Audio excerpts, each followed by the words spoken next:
You know, when you don't want to bicker about the price on a sticker, you head on down to Schicker. Where you get the best deals quicker.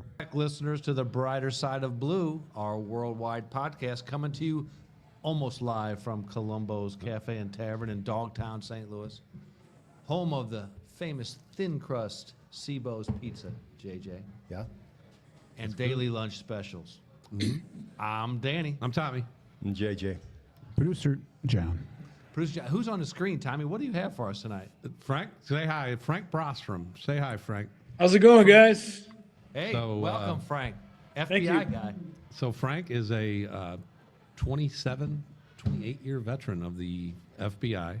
Okay. He started here in 1990, worked here until 2007, Yes. and retired out of North Carolina. But Frank had just an interesting career, and I've sent you guys some of the correspondence that Frank and I have had. And Frank got suggested to us by Bill McDonough. And I know I'm going to let Frank talk here in a minute, but I just want to give a little background on how Frank got here. And, I didn't know Frank. I was like, Frank Brostrom, the name sounds familiar. But then I looked him up real quick, and I saw his picture, and I was like, oh, yeah. I head nodded at him at a bank robbery. I remember that. We're like, hey, man, He's a good-looking fella. Right. We exchanged head nods at a bank robbery. I'm like, hey, what's up, dude? And we've seen each other, but turns out that, he's worked with and we'll get into that, but just several policemen over the years and been involved in some crazy investigations. I said, hey, what are your top 5? And he's like, well, I'll send you an email. Well, his email had like 38 things in it. Tremendous stories. All St. Louis things. There's a little bit of everything. Okay. But mostly St. Louis. And but then I sent it to these guys, and he goes, "Can he do a story on every one of these?" And I don't think every one of them, but it's going to come close, and it's going to include going undercover as a hitman, going undercover to buy. I saw that picture. That's a great picture. Classic. And that'll be John talked Frank about still tonight. dresses like that. Right. So that's coming up. We got the Everybody needs a Atlanta. hitman.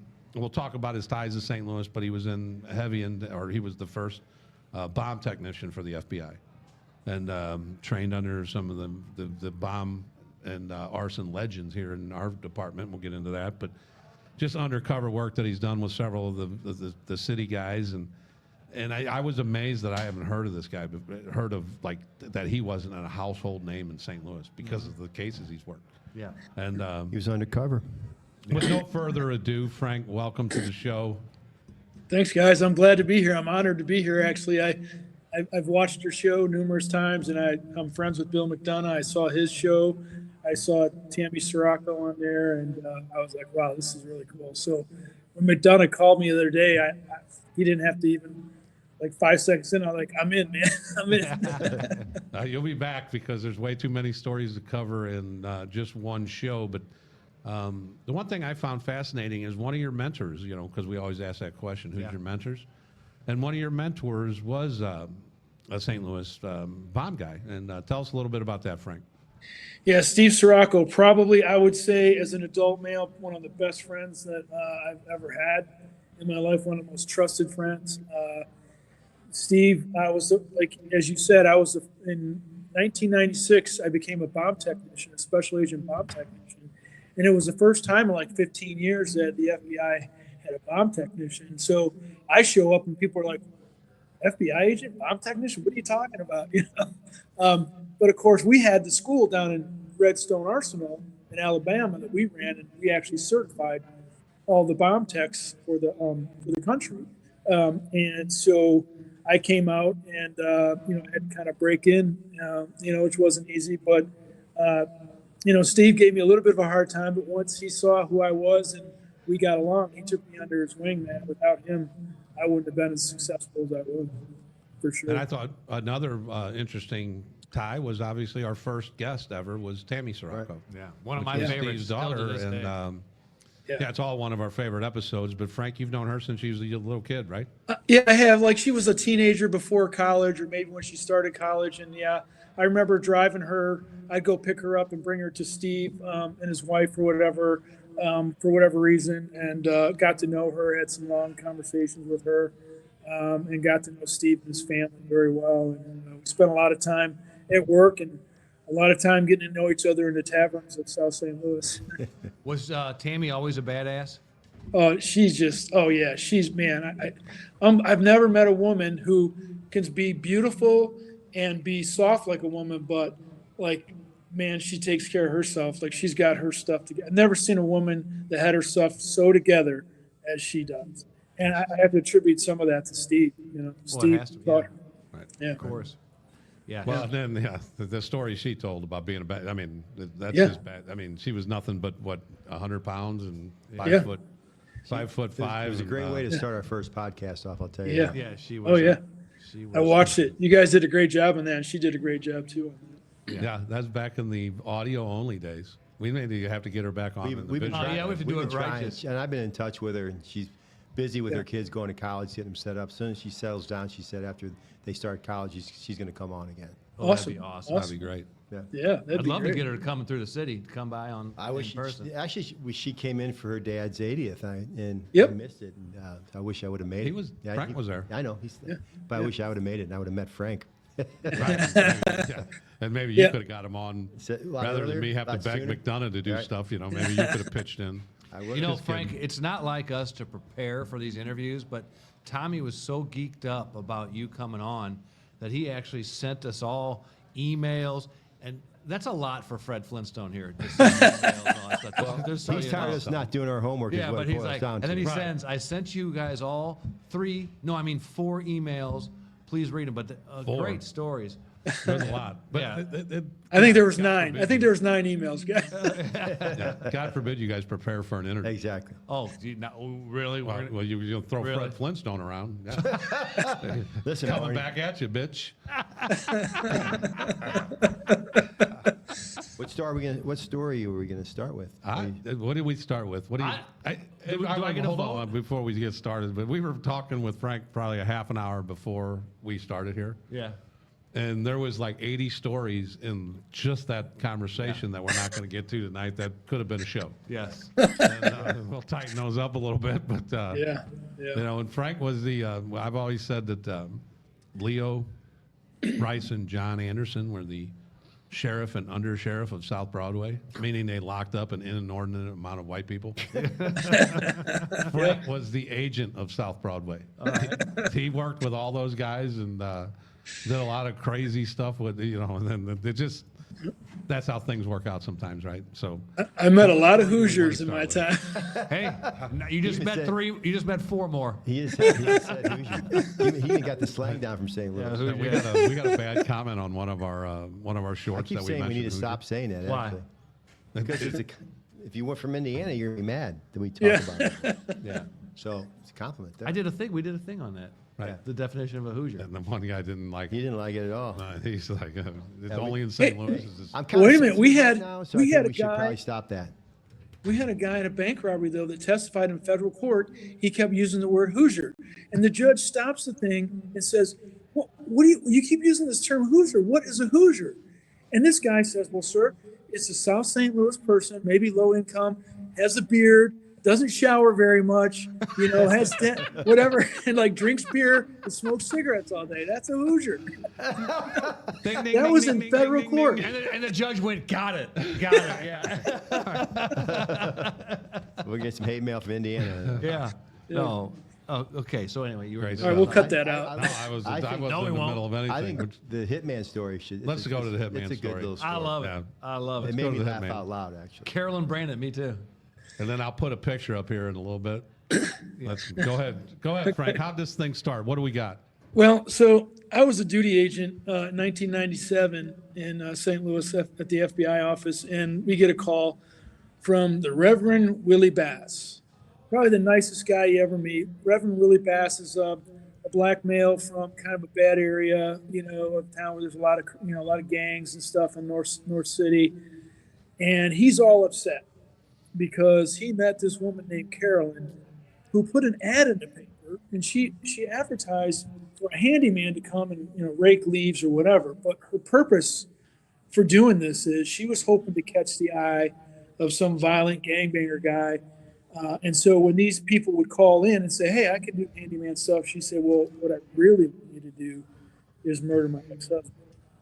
Right? Now, at what part of the city was she? Where was she from? Was she? She was from South County. Well, not quite South County. North of 270 off of 55. Was she a Hoosier? I don't know. I don't think so. No, she was a real estate agent, actually. Yeah. Yeah.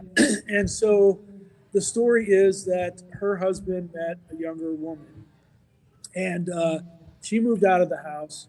He kept the house with the younger woman, but strangely enough, he felt bad for her.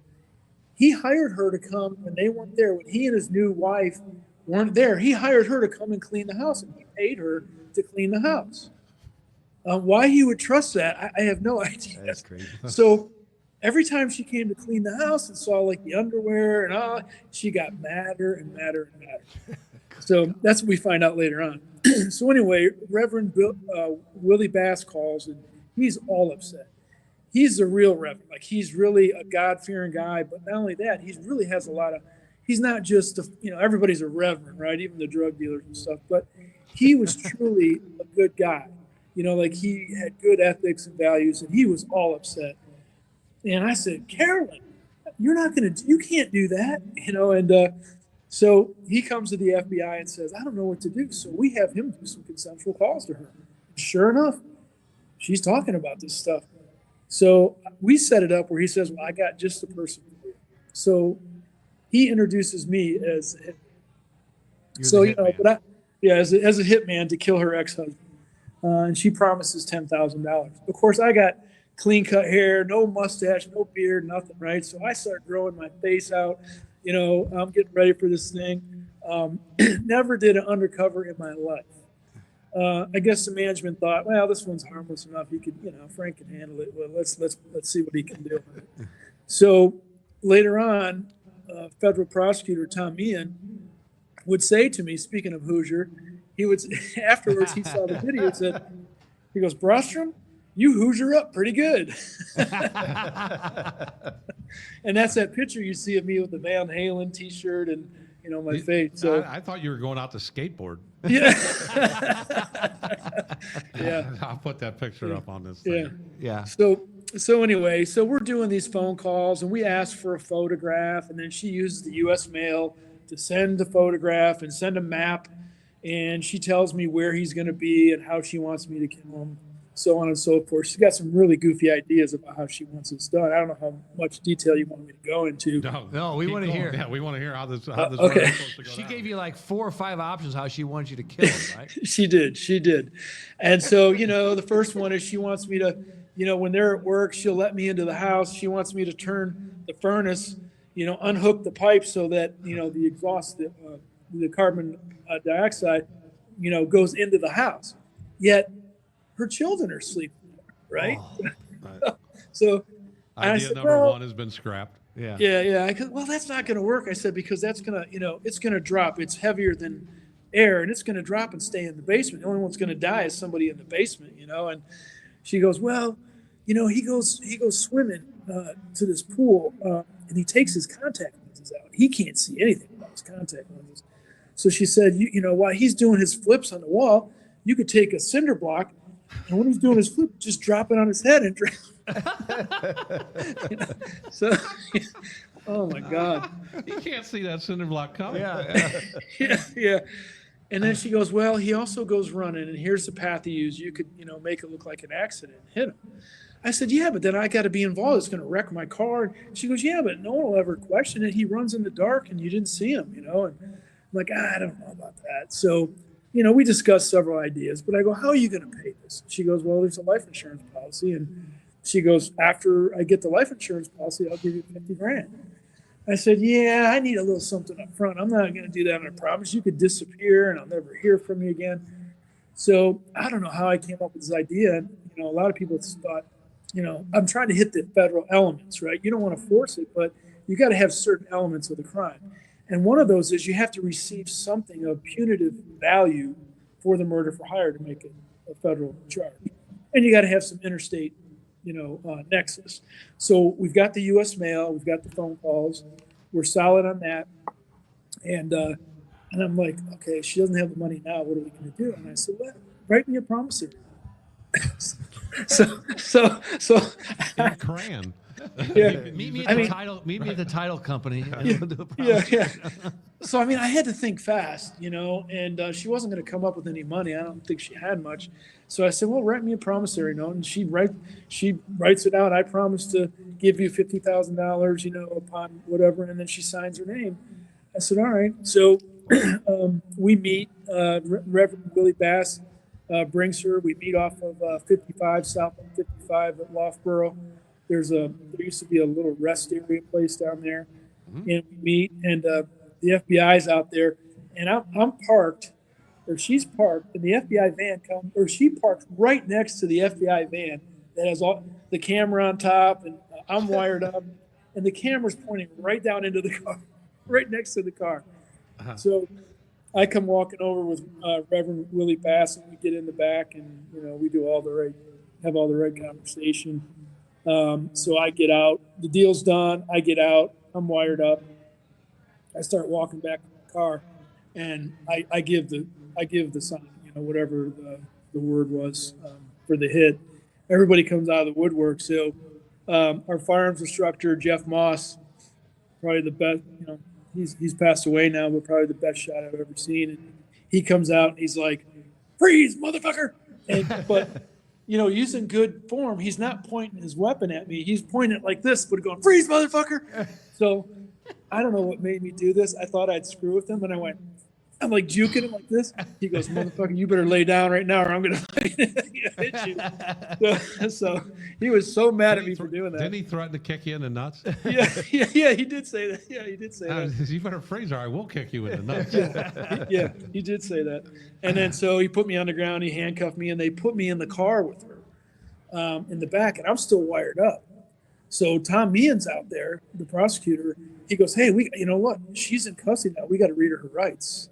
How are we going to do that?" So, someone sticks their head in and reads her rights. And so I'm in the back with her, and I'm going, "What the heck? Did you set me up?"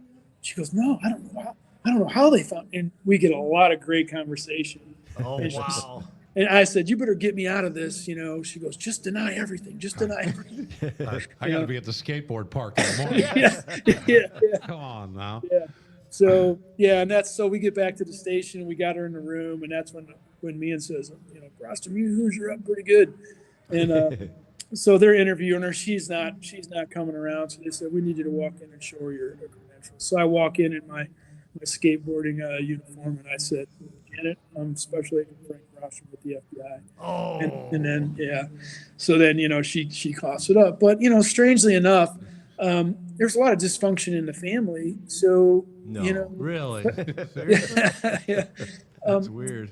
Federally, the statute says that if you do a murder for hire and nobody gets harmed or killed, it's a minimum 10-year sentence federally. If someone is injured or seriously hurt, it's like life in prison. And then at the time, if someone gets killed, it's life or death penalty.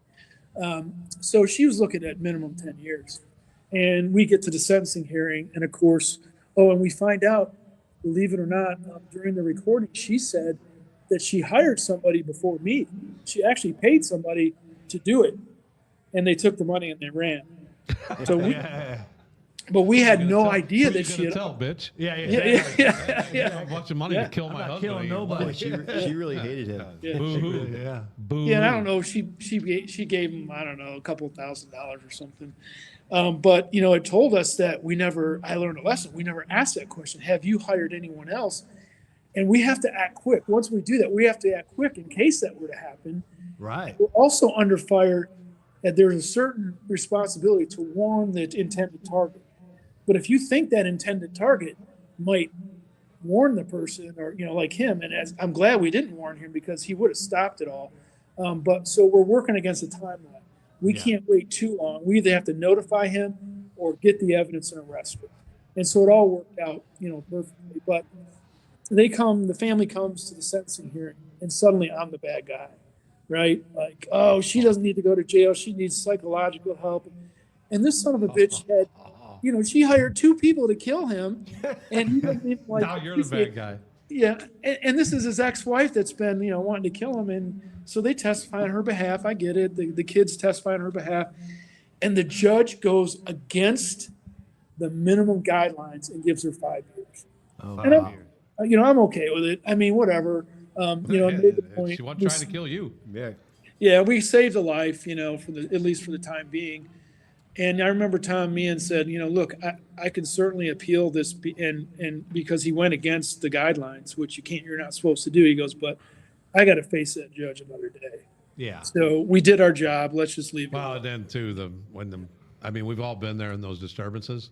Right. When you walk in and you're the good guy when you show up. Right. Yeah. And then when you start, making decisions and people got to get locked up and people got to go to jail, all of a sudden you're not the good guy anymore. Yeah. Right. How was the husband? Did he come around? Was he not that mad after? Yeah, trial? no. So he was the one that testified that, he got on the stand in the sentencing hearing and said, I don't want her to go to jail. She needs psychological help and this, that, and the other thing. And yeah, I don't. The most important thing about this to me, Frank, is that she's out now. Obviously, she served her 5 years. Yeah, they're in their If there's 80s. any If there's any way you can get me in touch with her, because she must clean a hell of a house. I could use a house cleaner. Or play pickleball.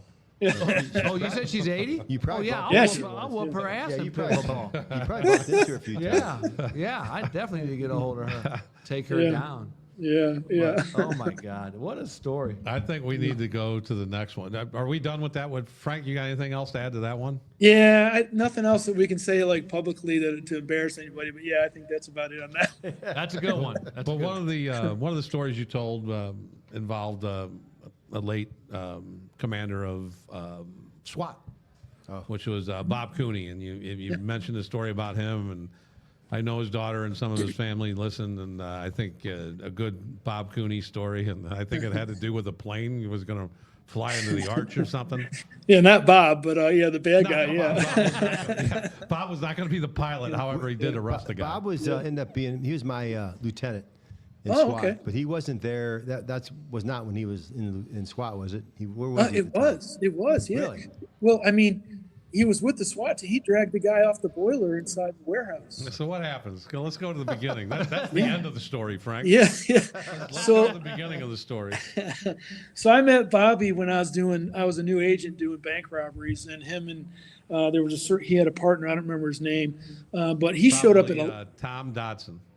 Yeah. It was one of them at one time. Thomas Ewell Dodson, Yeah. or Michael Kennedy, one of the two. Yeah. But he seemed to be at a lot of the bank robberies that I was at. We worked great together. We had fun together. We locked some people up together, and I really liked the guy. He's a nice guy. And so, fast forward, I become a bomb tech, so I'm not really doing as much of the bank robberies anymore and stuff. And I don't see him, but a guy named Henry Hersman owned this classic car, sort of a garage downtown. It was like at Shodo, I think Shodo and Tucker. There was like a McDonald's across the street. I think it was Shodo and Tucker or Shodo and 14, somewhere in there. And it was a classic car garage, and it had some really nice cars in there. But the guy was a Hoosier from Illinois. He was a knucklehead. We refer to white trash. Yeah, from he's not from South St. Louis. He's just white trash. Come on. Yeah. Here we go again, Frank, fucking with them white people. Yeah. He was from Collinsville or something, but he and his wife, he was a dope head and stuff, but he was really good with the classic cars and had some really nice classic cars, which will come in later. So, he's just a mess of a person as a businessman. Things aren't working out. They're losing money hand over fist, and they're not getting the cars refurbished in time and stuff. So he gets into a big pissing contest with his partner. So he decides, this was 1992, I believe, and right before the Fair St. Louis. So he calls in a 911 and says that his partner, I don't remember his partner's name, that he's distraught over business things, and he's planning on flying a plane into the Arch, into the Fair St. Louis, or or into a baseball game, into the baseball stadium, whatever, and he hangs up.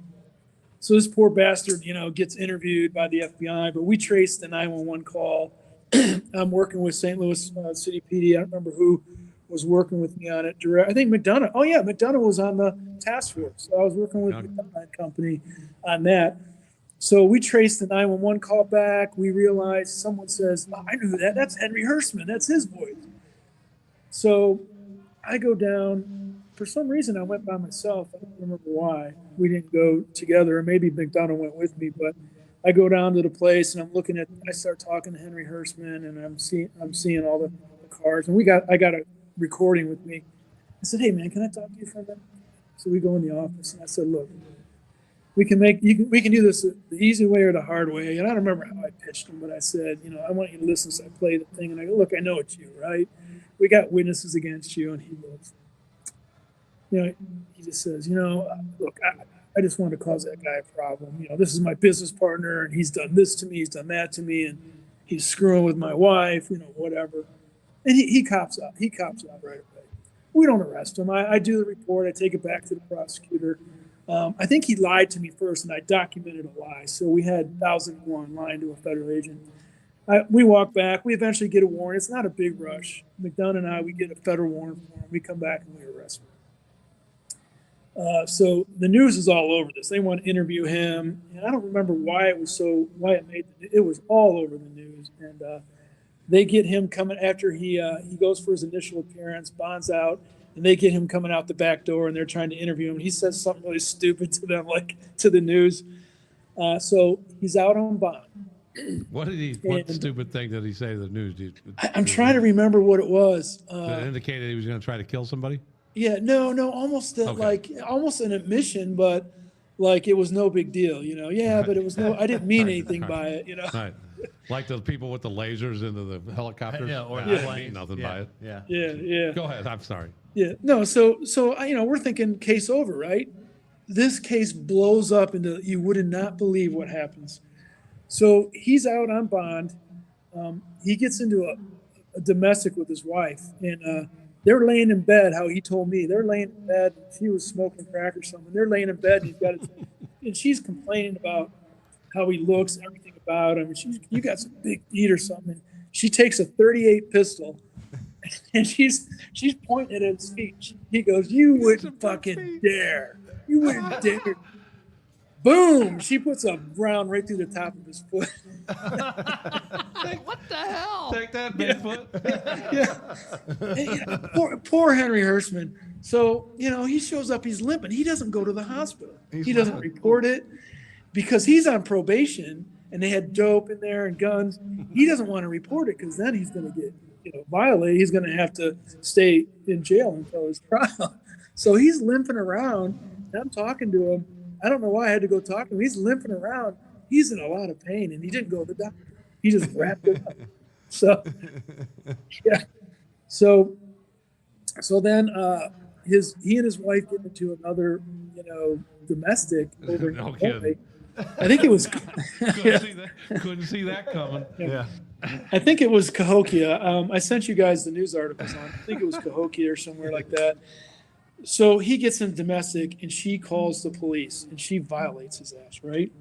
So he's pissed. He takes off before the cops get there, and he shows up. He's missing for a couple of days. He shows up in this old like Southern kind of muscle vehicle with stripes on it, kind of like Dukes of Hazzard type vehicle. Yeah, that's what I was thinking. Yeah. And it was a really nice old classic car. I can't remember what the model and stuff is. And so he's pissed because now he knows he's going to get violated. She's charging him with domestic violence. And as her father described, she's hiding out at the parents' house. And they got one of these houses that there's a big window over the underground garage, right? So he pulls up in this car in the middle of the night. He's facing the garage. And he's revving the engine. Boom, boom. The car is full of gas cans. And he's got a rag hanging out of the gas tank, and he lights it on fire. He's made a homemade car bomb out of gas, and he pours gasoline all over himself. And he's the ignition. Oh, Yeah, yeah. He's pouring gasoline all over himself, all over the car, and he's revving it up. And the father gives me an interview and says he's looking out. He sees his car. He sees Henry Hurstman staring at him, revving the car up, and he sees the fuse coming out of the freaking gas tank. And he comes flying and runs that car right up into the house. And the family goes running out. It burns the house down. What the hell? he comes out unscathed. He had gasoline all over him. He comes out unscathed, not on fire, and runs barefoot into the woods. And it's like now it's pretty cold out. Crazy. This is crazy. Now we got barefoot Henry running. He was hobbling into the woods. He was hobbling in He's the way. Bigfoot. You know, he Yeah. started out as Bigfoot. Now he's in the woods running from the law. Poor Henry Hurstman, though. You know, like I mean, up until that point, I kind of felt sorry for the guy, but now he almost like burns down a house with his wife and kids and her parents in, and you know, Uncool. they bail out of the house right when it hits the house. It was just a matter of luck that things didn't like blow up, you know, and stuff. So he runs off in the woods and he's freezing. Like it's cold out.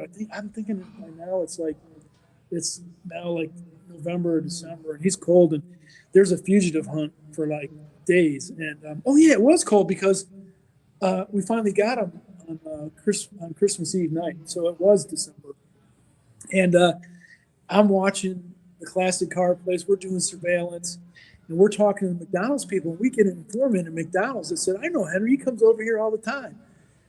Well, lo and behold, to make a long story short, and this is the reputation I had. I may want this story to go on. Yeah. I just had a knack for calling people out the night before Thanksgiving, the night before Christmas. Like, freaking, it just happened that way, you know? And I'm like, what are you guys talking about? We got to go do this shit. Well, I'm with my family, you know? Yeah. So, we get a report from my informant in McDonald's that Henry Hurstman came out of the classic car garage and went into the McDonald's and got some food or whatever, went back in. And we did some surveillance and saw movement inside. So Bill McDonough, we call SWAT team, and Bobby Cooney comes out with the SWAT team, and it's snowing. It's Christmas Eve night, like 10 o'clock at night, getting everybody out on Christmas Eve. Everybody hated my guts. Yeah. My wife hated my guts, which is now an ex-wife. Is she cleaning your house? She really Yeah. No, she cleaned all right. She cleaned up all right, but not my house. You probably tried to pay somebody for that cinder block thing too. Yeah. So Bobby Cooney and those guys go in. I later talked to Bobby about it, and he said, you know, they're going through the whole thing. They can't find this guy. They can't find him. They're looking in all the cars and everything. And they go in this back room, and it's a boiler room, an old boiler that's in there, you know. And it's dark, and their SWAT team's in there, and they got their flashlights. And Bobby's like, well, I got to get up on top of that boiler, make sure nothing's up there, right? So he's climbing up there. Holy shit! And there's Henry Hurstman hiding in the corner. He's got a big old knife laying there. And Bobby Cooney could have just shot him or whatever. Bobby Cooney, it shocked him. He grabbed him as he fell off the boiler and brings Hurstman down. They both hit the floor. So they both came down. Yeah. And, all right. And he they didn't arrested get stabbed, obviously. No, he he didn't get stabbed. Yeah, he just grabbed a guy, and off the top of the boiler they went and hit the floor. What's his daughter's name? Sarah. Sarah. Yep, she's a listener, or does listen occasionally. Sarah and Sean is her son. Doing very well. She just had a baby, actually. Oh, wow, nice. Cool. Congratulations. Cool. Nice. Yeah, I was heartbroken to hear what happened. You know, when I found out, I got a call right away. I was heartbroken to hear that happened. It was shocking. Dark day. He was our lieutenant in SWAT at the time, and it's the weirdest phone call I ever got. Yeah. Yeah. Very squared away dude for sure, man. Yep. No, he's a great policeman. He's an academy classmate. Oh, was he really? I didn't know that. Oh, Academy wow. classmate, and I lived with him and Jeff Roediger on paper. Jeff Roediger. I never On paper? I never moved anything into the particular apartment. I stay with my parents and then use their place as a. You were in violation of the residence As a rule? shell. Right, I was just I was in violation. I've been in violation of the residency rule quite some time. You spent Like a lot forever. of time. Were I you didn't ever move in in. compliance? I was in compliance Yeah, for you a lived while. down in South City by us. Okay, all right. No, Yeah. of course. Yeah. But I moved out well before. You should have. Speaking of, I remember. Before it was legal. I remember when Moqua called, or Chief Moqua, we always use last names, but when Chief Moqua called John Frank and said, "Tell Sawyer he's okay." when the residency thing, and then he says, "You're okay too," because I want to say they wanted to do 30 miles within the city limits. and they did 60 because at the time John was living in Producer John was in Wentzville or Wentzville or some Yeah. shit. Were you really? Oh, yeah. man. Yeah, where were you, John? It was, yeah, I was out of Innsbruck. Right. It was called the John Frank rule. Well, speaking of Jeff Roediger, he's a good friend of mine. Still keep in touch with him. He's been out here to visit me, and I got a photograph of him last week. He's a police officer out of Lake of the Ozarks. And he sends me a picture of him and his buddies and their wives, and all the women are topless in a bar. So Roediger like hasn't it. changed since the academy. No. Nope. Not grown up. He's got a hot wife. He's got a good-looking wife. She's a good girl. We ain't cutting that either. Yeah. Welcome to the show. All right, now the last story, and again, Frank's going to The be last on story for numerous tonight, more yeah, times. Last exactly. story for tonight. Okay. Frank's going to be on several more times. But let's go to, again, the bombing. Frank had expertise in bombing, learned from Steve Sirocco, but right when he got this designation of being the FBI's, Danny, you're going to the bathroom? Yeah. All right, and see you later, bitch. Any other questions? No. I didn't mean Yeah, to call one. you bitch. We're going number one I or didn't- two. I didn't mean to call you bitch, though, by the way. It just kind of slipped out. But anyway, Frank, going to the, again, Steve was one of your mentors. Yes, but right sir. off the bat with the bombing thing, you got put right in the middle of one of the most interesting, I guess, bombings that has happened in the United States, which was the Olympics. And what year was that? Yeah, so it was 1996, July 1996, the Atlanta Olympic bombing. I had just gotten out of Redstone Arsenal. The reason I got into being a specialty bomb technician is I was in Oklahoma City for that bombing in '95, and I worked with the bomb techs there. And I was placed in the evidence trailer. Besides, going through all the evidence from the bombing, I helped out with the evidence in the evidence trailer and explaining to the officials when they came up the kind of evidence we were finding and what it indicated, and got to know the bomb techs, and they sponsored me for the bomb school. So I go in the summer of 1996, before July. I get out in like June.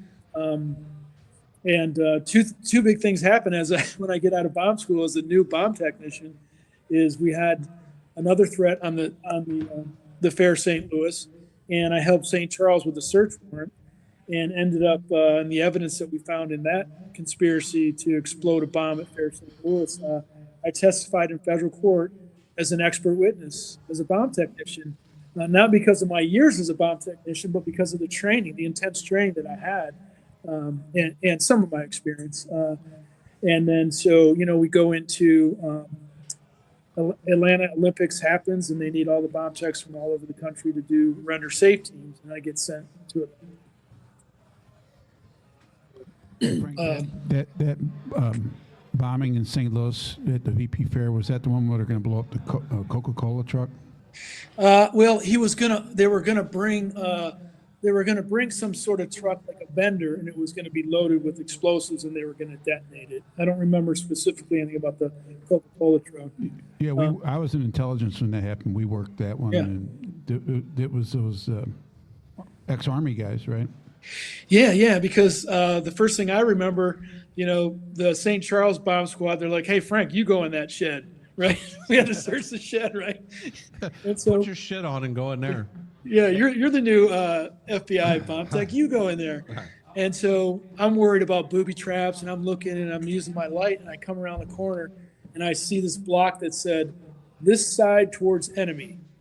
And of course, that's an anti-personnel Right. device. The So people yeah, that they want to find the people that they want to find the bomb. yeah, right. Right. So yeah, we found a bunch of great evidence, and then so I had to testify about that. We got off track. Get back to Atlanta. Yeah. So sorry. So I'm in Atlanta. So I get sent to Atlanta. Our SWAT team gets sent to Atlanta. We're in render safe. I'm leading a render safe team that has 2 Army EOD guys and an ATF agent. ATF agents didn't at that time. I don't think they still do have render safe authority, but we work very closely with them on a lot of stuff. So we tried to include everybody. So I was running a render safe team in Atlanta at the different venues at the time. So everything's going great. We're kind of nothing's going on. We're finding suspicious packages that people are calling in, suitcases. I'm sorry, briefcases left in parking lots, a gym bag, under a car in the parking lot, that kind of stuff. Really nothing. And the Army EOD guys were awesome. These young guys were just like, they're pretty brave guys, and they were putting themselves. We weren't suiting up or anything. We had to assess the situation and decide whether to call a bomb I'm going squad. Wait a minute. to interrupt you real quick there with the fact that you said there was just stuff left under cars and Yeah. things like that. Is that, when you put something out like that, the public becomes extremely vigilant. And Yeah. they would never report a bag under a car Absolutely. until that happens. And then you don't realize how many bags get left under cars until something like that. It's kind of like the when you get a description of a car back in the day, this car, and you're like, nobody has one of those cars. Then you like see a million of them. Like a purple Yeah. Pinto. Yeah. And then the next thing you know, you're seeing like 30 purple Pintos. Purple Geo Metro. I think No. the whole thing, the incident actually changed the whole way that security was, and changed the whole complex of how security is to this day. Absolutely. I think Yes, you get sir. credit Yep. For that. Absolutely. So what about the federal? How, you don't want to rip on the FBI too much, I guess, but they kind of got it wrong a little bit on this Richard Jewell guy. No, I think we let's, and I'm sorry to interrupt you, but let's go to where the bomb happens, and then the Got a little ahead of investigation from myself. there. Oh, yeah. I mean, because one of the agents was an absolute hero during this. Yeah. Really? Yeah. Okay. Yeah. So go ahead, Frank. Yeah, so everything's going, like I said, everything's going great. We're just going through and render safe. We don't have to call, too many times to have the actual, guys in suits to put on a suit or use a disruptor or anything like that. It's going pretty good. And then that night, the fateful night, the bomb goes off. I was on day shift at the time, and so I got woke up from that myself and another guy, Tom Ravenel, who was in the FBI. He was on the SWAT team. He was a bomb technician. We got woke up. Everybody got woke up to come to, start. We just, covering leads and doing everything, and then protecting the city. And when that happened, you want to talk about vigilant. People were, reporting, a toothbrush on the sidewalk that wasn't there yesterday. I mean, that's really, Right. I'm exaggerating, but it was crazy. Just crazy on all the stuff we were getting. And the weird things that people were leaving in weird places, and I'm like, uh-oh, this is another one. I actually, sometimes I'm like, oh boy, this could be another one, and it was really wild. But the night of the bomb that went off, all the movies have got it wrong. The movie that Clint Eastwood did and showed different agencies doing this and that, they all got it wrong. It wasn't an ATF agent or any other, or an Army EOD guy that found Rudolph's backpack bomb. It was a good friend of mine who was a bomb technician from out west. I don't know if I'll call him Bill, although he was a sub. He did do an episode with me on FBI True, but he's very concerned about the public's reaction. He's really worried that some people will say, well, one person died. Why didn't he save everybody? Why didn't you do this? Why didn't you do that? He's very concerned about that. But Bill saved a lot of lives that day and got the FBI, Medal of Bravery on that. And what happened was he gets called. He's working with the ATF guy and he's working with the EOD guys, but he gets called. He goes over and they say, this package, this backpack is like dumped over. And there was a bunch of skateboarders that were all drunk and drinking. And thank God they had knocked this backpack over and it had a plate for direction. It had a plate to direct the blast into the crowd. And when they knocked that backpack over, they knocked it this way so that the frag went more up instead of out. Oh, wow. I never heard That saved numerous lives. And so they had moved it around. So Bill goes over there and he's kind of like, feeling it first. And thank God Bill did this. If Bill would have backed off and said, oh, we need to x-ray it, we need to do this and that, it would have went off right in the middle of doing all that. So for whatever reason, Bill starts feeling the backpack and he's like, uh-oh, this isn't good. And he slowly unzips it and he sees 2 pipe bombs, and he sees deck cord in there, and he sees a clock. The problem is, as he would describe it, the clock is turned backwards. He can't see what time it's set to go off. He has no idea. So he's not going to touch it. He's not going to reach in there and turn it around and go, oh, what time is it, right? When's this thing going off? Yeah, yeah. So he just backs up and says, get back, get back. He's yelling and screaming.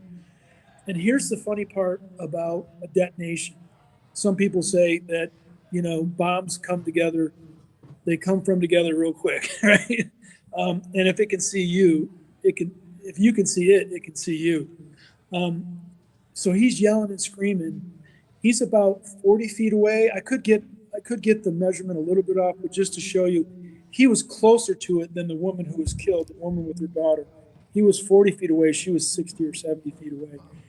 That thing goes off, and Bill would tell you that he closed his eyes and just thought this was it, and he just went face first on the ground. And the bomb goes off, and he's like feeling himself, and he's fine. He doesn't have a scratch on him. Wow. And a piece of frag went through, I don't know how many people in the crowd, like at neck level. This big piece of frag goes flying through a crowd of maybe hundreds of people, and just happens to strike this woman sitting on the bench with the little girl, and strikes her in the neck. Oh. But misses. I mean, it's a tragedy, but it's also a miracle that frag went through all those people and only hit her, and killed her and missed her daughter. But yeah. Let's get back to that bombing, and right now you've got. So what did you call him, Bill? Are we just going to call him Bill? Yeah, yeah. So Bill saved some lives there. William Bill for short. Bill for short. And That's right. So he saved some lives from there. And then what happens from there? What? I mean, here you are. Like you said, you're 6 months bomb trained, and all hell is breaking loose now. What's going on? So, man, I mean, they just brought everybody out, to cover it. No one knew that it was Eric Rudolph at this point. It was several bombings later before they identified Eric Rudolph in it, and were able to match it to his bomb at the Olympic Park. But, and I want to, you brought something up earlier about Jewel, right? The FBI got it wrong, but guess what? And what we've covered before in these kind of discussions is Jewel fit the profile of the kind of person like a fireman who is bored being a fireman, and so he starts setting fires, right? Okay.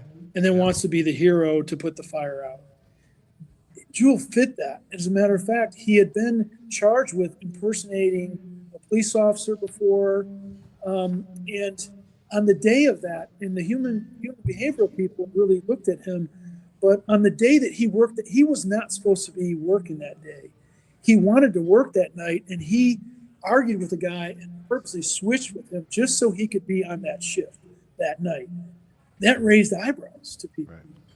And then he started talking on the news like, I'm the hero, I saved everybody. No, he did, and he was helping. He was yelling, trying to get people back, but, the cameras came out, and he was, he wanted to be he appeared to want to be the hero. Right. But when the evidence didn't match, that was a mistake. I think when the evidence didn't match, and then the way they tried to go about his interview, it was so messed up. I think the agents were doing the best they could.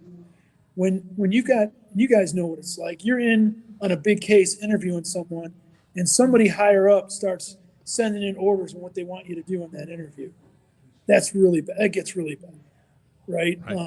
That has no idea what you've already dealt with. Yeah. Momentum in the interview. Well, I wrote down the lone bomber, the profile that the FBI put out, and he met. It's LEO, law enforcement officer wannabe, single, lives with mother. Yep. And then craved attention, heroism. He fit all of them. He fit them all. Right. And so, I get that, but I think the problem was there was such pressure at the point that the evidence wasn't matching. I think somebody should have, stepped back a little bit. It was unfortunate, but they couldn't ignore that. They couldn't. Ignore it, Now, when you're there, and this is going on, and all these investigations are going on, obviously you get sent there from St. Louis at the time. Yeah. How long are you in Atlanta after this happens because of the bombing? Well, when that happened, this happens a lot, right? So St. Louis started going, hey, he's our bomb tech. With this stuff going on, we need our bomb tech back here. You know, all this other stuff was going on, and they wanted to get me back. So I stayed a couple of weeks, I think, and then, you know, the crime scene was done. Leads were being covered. It really was, you know, they had the Richard Jewell thing. So when about the time the Richard Jewell thing was in full swing, I had left and came back to St. Louis. And then, of course, it would be a couple years later till they really found out, you know, what happened. How long was it before they cleared Richard Jewell? You know, I think because of the backlash, I don't remember. They finally came out and cleared him. The agents that did the interview. Oh, and we didn't really finish that thought about how superiors start. You're in the middle of an interview, something big like that. The director of the FBI, Louis Freeh, who I think a lot of has got a good reputation, but he was calling in and said, "Tell them to read him his rights." Like, it's not custodial. What do you mean? And so they said, "Read him his rights right now," and that ended the interview. But the way that they were trying to do it by doing a training film was a little bit. It looked too much like they were trying to trick him, and so the agents were suspended for that. Oh, wow. It looked bad for the bureau, you know, when it all came out. When he came out and said what they were doing, and so the agents were suspended. But I'll tell you, when those Atlanta agents showed back up to work after their 30-day suspension, everyone lined up on the sidewalk and clapped as they returned to work. Nah. Oh, really? That's cool. That's cool. That's showing support. Yeah. It was all over the news. Yeah. Kind of like JJ kicking the guy out with the mega hat. Whoa, We're going to line up with support. We'll get to that. We're going to line up and support, baby. We'll get to that. Yeah.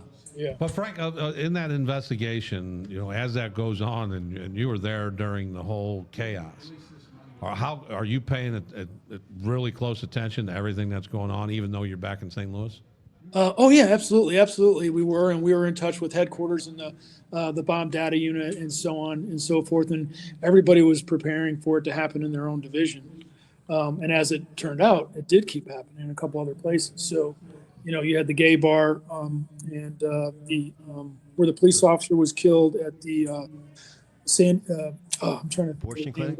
Yeah, the abortion clinic, and that was interesting. You know, that was particularly egregious because later on they would say that Rudolph was watching from a distance with remote control, and this is something that we taught later when we would teach police officers on responding to suspicious devices. The police officer took his pocket knife out. They saw something in a planter. He took his pocket knife out, and he's bending over, messing with it. And the nurse is bending over, looking over his shoulder, and Rudolph detonates the bomb.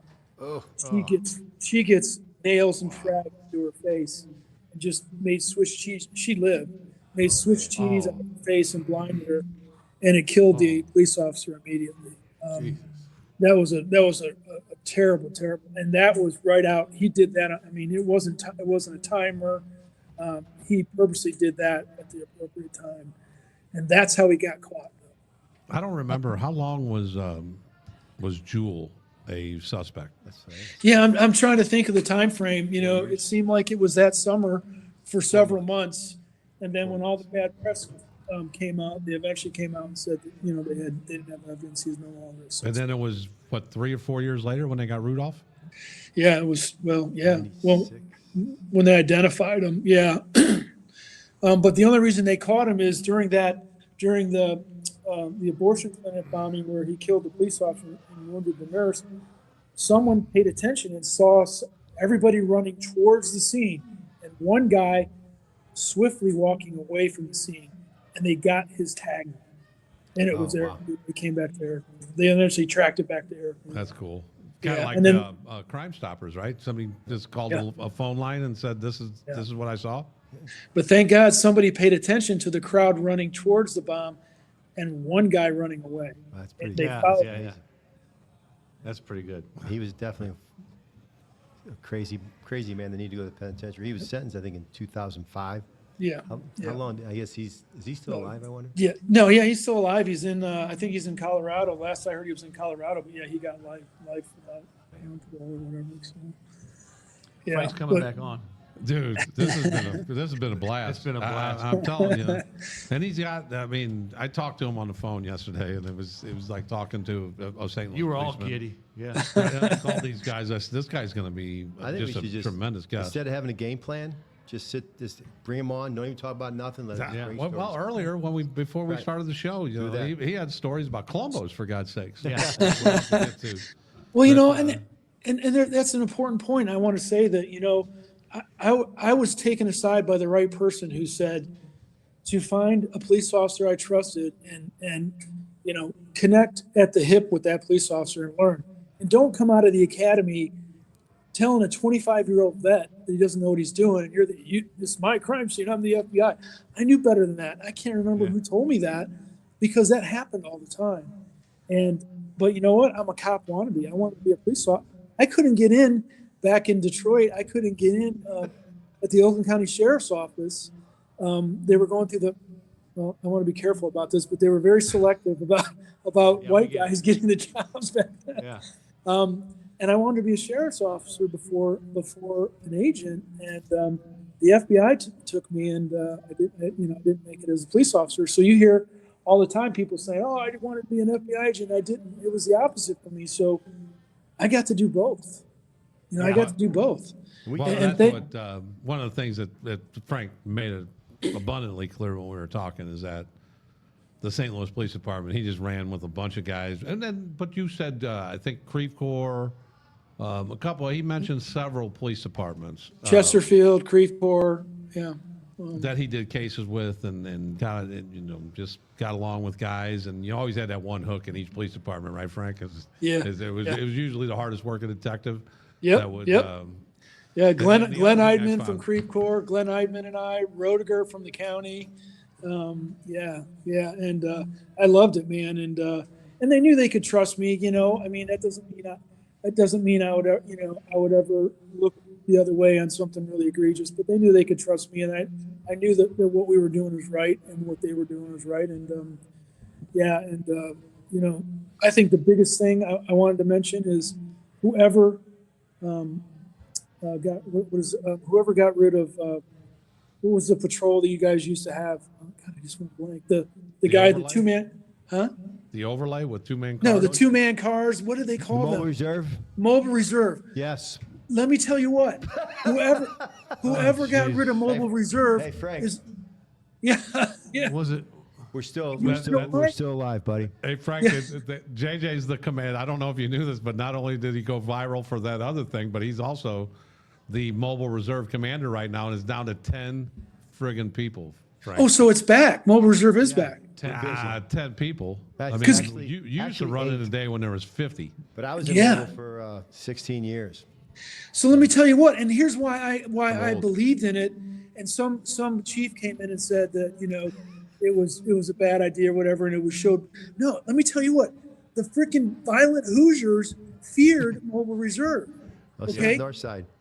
but yeah, but no, Everybody whatever. did. They're going to think I paid you to say all this No, stuff. I know. This is ridiculous right now. This is the I one did part we're not gonna know. cut I out. did Yeah, not this know is you. the part we're We cutting ain't out cutting this shit out. 100%. No way, dude. Yeah, we're cutting this shit out. But the reason why I'm saying that is because I was hearing from the bank robbers and the guys that we were arresting, like, man, when Mobile Reserve came around the corner, everybody said, "Oh shit, Mobile Reserve!" It kept the peace in South City. It kept the peace because guess North City too. yeah. No, but what I'm saying is like, Midtown. yeah, The whole damn city. yeah, no, okay, Kansas City. When we ride, they hide. That was one of our shirts we made up. yeah. But so what's wrong with He's giddy. absolutely Mobile giddy Reserve right Good now. talking to you, Frank. I gotta go get beer. Frank, that's the part that's getting cut out. This is a great interview brought to you by Sugar Ford of St. Louis. Sugar They're Ford, getting their St. money's Louis, worth. and we're just trying to Shit, throw this our is the best sponsors in. part of it. And we're all But, you under know, a new I mean, format. And But my explanation of that is, it doesn't mean that good people are going to be, you know, get their arm broke or their nose busted. It's going to be the people that were violent, that are sociopaths, that are going to be treated however they need to be treated at whatever level they need to be treated at. It doesn't mean the banker's going to get, his ass kicked. It's going to be Right. and it kept The it poor kept Hoosier. at bay. I mean, the poor. It always comes down to the Hoosier. Yeah. This is great. But Frank, I mean, we're going to get going. We got that hard cut that we told you about earlier. We've got JJ that will be explaining the viral video that he was on. So if you haven't Awesome. seen that, go back to our live YouTube screen or go to Facebook and you'll be able to see JJ's answer. It's starting Good. to trend down Kicking now, off thank the God. mega, Starting to kicking off trend the mega guy. Yeah. But no, Frank, we are definitely going to have you back on it. And Frank has even talked about coming to town. Yeah, we'd love that. Yeah. We got to do Come down Richard and join Beck. You got to find out if Richard Beck is still alive, and so is his son. We got to find out, and we can just do it by a pseudo name if we have to. But You already said his name, dude. Yeah. well, you're not. Well, you can cut this out, can't you? No, not that. Any other secrets? Well, I actually ran him down today and talked to him. He started running his mouth again about bank robberies and this and that and murders and everything. And then he called Scirocco. So we got to do that because there's some unbelievable stuff You that and people have. Steve get in and we can talk some mob lore. Oh, boy. Yeah. Yeah. Now, and I'll leave you with this little teaser on that. St. Louis, because of the Leisure Michaels War, was known as the car bombing capital of the world at the time in the mid '80s, right? Yes. But That's there what were we wanna be known numerous, as. there were numerous unsolved car bombings, and we found out who did that, and that was Richard Beck, and he Wow. provided that to us. So would you rather be the car bombing? We're the most violent city. Right, I'm thinking car bombing. You'd rather be the best car bombing city rather than the most violent city. That's where we're at now. So. Just less Yeah. random. That's because that's because Frank retired. God damn it, he's like a super agent. Well, no, again, and I really want to stress that if I was considered as a good agent anyway, it was only because of my relationship with, the local, state, county police officers, and they made me look good, and I never came in and said, took credit for stuff. We always included, and said that we couldn't have done it without these people. I made sure that was always done. So. Absolutely, and that comes across very well. Yeah. When I was talking to you yesterday, and Frank, we can't wait to have you back on. It might be next week, but we'll All right. we'll see. And, Well, I'll talk your ear off. As you can see, I can love talk it. all we day. love it. We love it. Thanks for the last shout about out our for mobile, communities? buddy. Appreciate you. All right, Yeah. our communities, the communities, and Frank, you got to know this: the communities that support law enforcement are much safer places to live. Absolutely. Absolutely. Peace. Boom, peace. All right. Thanks, buddy. I couldn't wait. Yeah, that was I had awesome. to go.